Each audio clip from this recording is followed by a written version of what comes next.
સેલવાસમાં શ્રીમદ ભાગવત કથાનો પ્રારંભ કરવામાં આવ્યો છે, જેમાં આંબલી વિસ્તારના ગાયત્રી મંદિરમાં કથાનો પ્રારંભ કરાયો છે। 15 નવેમ્બરથી 21મી નવેમ્બર સુધી કથાનું આયોજન કરવામાં આવ્યું છે, જેમાં બપોરે પોથી યાત્રા કાઢવામાં આવી હતી। ત્યારે પોથી યાત્રા બાદ ભાગવત કથાનો પ્રારંભ કરાયો હતો। આયોજકો દ્વારા કથાનો લાભ લેવા માટે લોકોને આમંત્રણ આપવામાં આવ્યું હતું, ત્યારે મોટી સંખ્યામાં ભાવિક ભક્તો તેમાં જોડાયા હતા।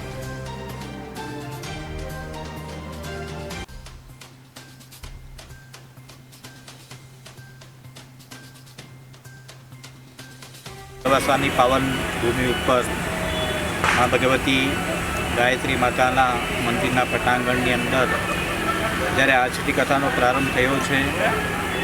આ કથા આજથી લઈ અને તારીખ 21 સુધી દરરોજ બપોરે 2 થી 5નો સમય રાખવામાં આવ્યો છે।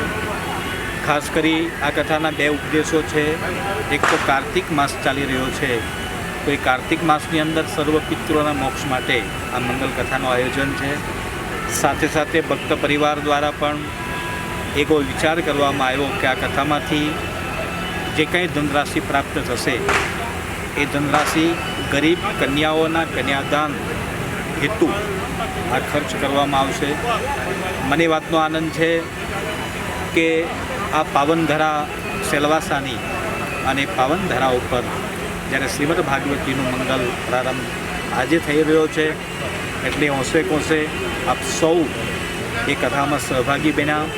અને આજથી લઈ અને આવતીકાલથી લઈ દરેકને એક નમ્ર અપીલ પણ કરું છું કે વધારેમાં વધારે લોકો આ ભાગવતીની કથાનો લાભ લે, શ્રવણનો લાભ લે અને કથાનો આનંદ પ્રાપ્ત થાય એટલું કહી વિરમું છું।